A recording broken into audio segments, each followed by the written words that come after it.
इन, on और eight कभी भी दिक्कत नहीं आएगी अगर इस तरीके से समझ लिया। देखिए, इन का मतलब होता है वॉल्यूम या फिर एरिया। जब हम किसी चीज के अंदर की बात करते हैं, किसी चीज के एरिया की बात करते हैं, उस केस में जो हम प्रपोजिशन लगाते हैं वो इन होता है। फॉर एग्जाम्पल ये वाला, अगर मैं किसी के सरफेस की बात कर रही हूँ, किसी चीज के ऊपर ऊपर चीज की बात कर रही हूँ, तो मैं जो प्रपोजिशन लगाती हूँ वो होता है ऑन। और जब मुझे ना ही एरिया से मतलब है, ना ही मुझे उसके सरफेस से मतलब है, मेरे लिए वो चीज केवल और केवल एक पॉइंट है, एक बिंदु है, उस केस में जो हम लगाते हैं प्रपोजिशन वो होता है हमारा एट। एक बार पढ़ते हैं, इन का मतलब क्या होता है एरिया, ऑन का मतलब होता है सरफेस और एट का मतलब होता है पॉइंट। चलिए इसी चीज को समझते हुए इन क्वेश्चंस को सॉल्व करते हैं। पहला क्वेश्चन जो आपके सामने लिखा हुआ है वो लिखा हुआ है he is sitting dash a chair. जल्दी से बताइए, इन आएगा, ऑन आएगा या फिर एट आएगा? चलिए ध्यान से देखते हैं हम किस चीज की बात कर रहे हैं। अगर मैं एक नॉर्मल चेयर आप लोगों के सामने बनाती हूं, ये हमारी एक नॉर्मल चेयर है जो मैंने बनाई। बताइए, हम इस चेयर के ऊपरी हिस्से पर बैठते हैं, हम इस चेयर के सरफेस पे बैठते हैं, या हम इस चेयर के एरिया में बैठते हैं? ध्यान से अगर आप देखेंगे तो इस चेयर ने जो एरिया कवर किया हुआ है, इस चेयर ने जो पूरा का पूरा एरिया कवर किया हुआ है, हम उसके ऊपर बैठते हैं। और जब भी हम एरिया की बात करते हैं, उस केस में जो हम प्रपोजिशन लगाते हैं स्टूडेंट्स, वो क्या होता है? वो हमारा इन होता है। अगर ये चेयर नहीं होती, ये एक मूड़ा होता, ये एक स्टूल होता जिसमें कोई भी आर्म्स नहीं है, हाथ रखने की जगह नहीं है, तो उस केस में क्या लगाते? अगर ये चेयर नहीं होती, ये एक नॉर्मल एक मूड़ा होता है, ऐसे एक स्टैंड होता, उस केस में आप यहाँ पे क्या लगाते? उस केस में आप ऑन लगाते। तो जब भी हम किसी चीज के एरिया की बात करते हैं हम इन लगाएंगे।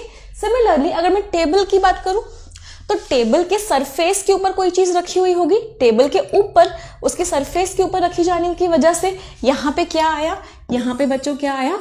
ऑन आया। इतनी चीज समझ में आई। तीसरी बात, जब मैं रिसेप्शन डेस्क की बात कर रही हूँ, मेरे दोस्त ने मुझसे पूछा आप मुझे कहाँ पर मिलोगे? मैंने उसको बताया कि मैं रिसेप्शन डेस्क पर मिलूंगी। उसे फर्क नहीं है कि मैं रिसेप्शन डेस्क के एरिया में हूँ या मैं रिसेप्शन डेस्क के सरफेस पे हूँ। उसके लिए जो वो डेस्क है, क्या मैं कह सकती हूँ एक पॉइंट है, एक पॉइंट है जहां पर मैं उसे मिलने वाली हूं। और जब भी हम पॉइंट की बात करते हैं, whenever we talk of point, उस केस में जो हम प्रपोजिशन लगाते हैं वो एट लगाते हैं। तो अगर इस बेसिक से हम सारे सवालों को करेंगे तो कभी भी हमारे इन, ऑन और एट में गलती नहीं होगी। चलिए अब एक बहुत इंपॉर्टेंट चीज को समझते हैं, एक थोड़ा सा लॉजिकल चीज समझाती हूं, जिससे आपकी अगली वाली जो जिससे आपका जो अगला पार्ट है वो एकदम सॉल्व हो जाएगा। देखिए, क्या मैं कह सकती हूँ, ये सब चीजें हम मैथ्स में भी पढ़ते हैं कि जो एरिया है वो सबसे बड़ा है, एरिया सबसे बड़ा है, उससे छोटा सरफेस है और उससे छोटा पॉइंट है।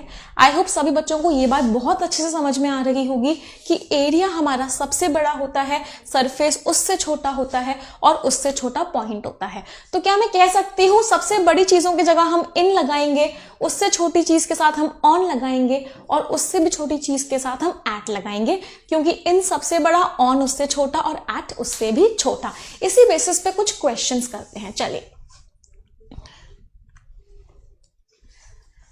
सबसे छोटा क्या है? एट है। तो अगर मैं किसी टाइम की बात करती हूँ, एक पॉइंट ऑफ टाइम की बात कर रही हूँ, 4 बजे, 5 बजे, 6 बजे, 6:30 बजे, 7:30 बजे, पॉइंट की बात कर रही हूँ, वो टाइम एक पॉइंट है। जब पॉइंट की बात करी, अभी हमने पढ़ा पॉइंट सबसे छोटा, इसका मतलब यहाँ पे मैंने क्या लगाया?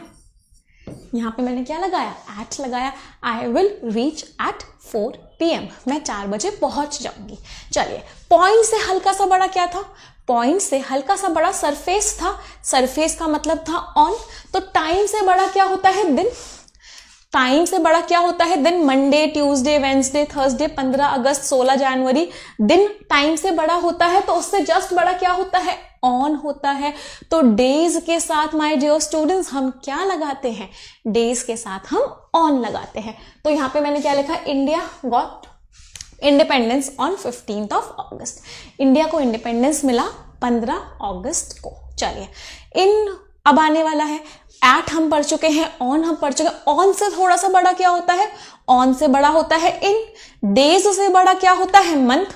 एक महीने में 30 या 31 दिन होते हैं, डेज से बड़ा क्या होता है, मंथ। तो मंथ के साथ ऑन से बड़ा वाला क्या लगा, मंथ के साथ ऑन से बड़ा वाला इन लगा, तो हमने यहाँ पे क्या लगाया, इन लगाया। For example the exams will start, यहाँ पे हमने ऑन लगाया था क्योंकि ये डे था। ही विल कम इन जनवरी, क्योंकि अभी हमने पढ़ा कि मंथ के साथ हम इन लगाते हैं। चलिए, अब मंथ से भी बड़ा क्या हो गया, ईयर हो गया। मंथ से भी बड़ा ईयर हो गया।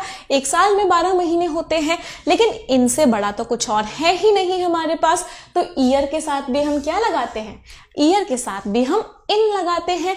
तो यहाँ पे क्या आया, इंडिया गॉट इंडिपेंडेंस इन 1947। तो सिंपल सा लॉजिक था, यहाँ पे कुछ रटने की जरूरत नहीं थी किसी बच्चे को कि टाइम के साथ एट लगता है, डे के साथ ऑन लगता है। लॉजिक है भाई, पॉइंट सबसे छोटा होता है, सबसे छोटा टाइम होता है तो एट लगाया, उससे बड़ा सरफेस होता है तो उससे बड़ा हमारा डे होता है तो ऑन लगाया, उससे बड़ा एरिया होता है मतलब इन होता है, इसका मतलब क्या लगा, इसका मतलब ईयर और मंथ के साथ हमारा इन लगा। कोई दिक्कत नहीं। चलिए अब अगली बात करते हैं, एक बहुत इंपॉर्टेंट बात और करते हैं।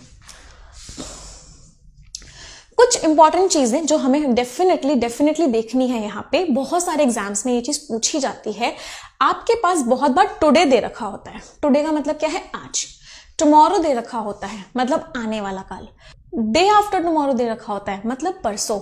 यस्टरडे दे रखा होता है जो निकल चुका है। तो उन केसेस में आप कोई भी प्रेपोजिशन यूज नहीं करते हो।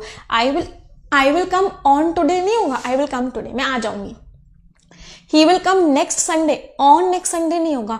तो today, tomorrow, yesterday, day after tomorrow, next Sunday, coming Sunday, इन सभी के साथ कोई भी प्रपोजिशन यूज नहीं होता। मतलब ना ही इन यूज होगा, ना ही ऑन यूज होगा और ना ही एट यूज होगा। We will use no preposition with them.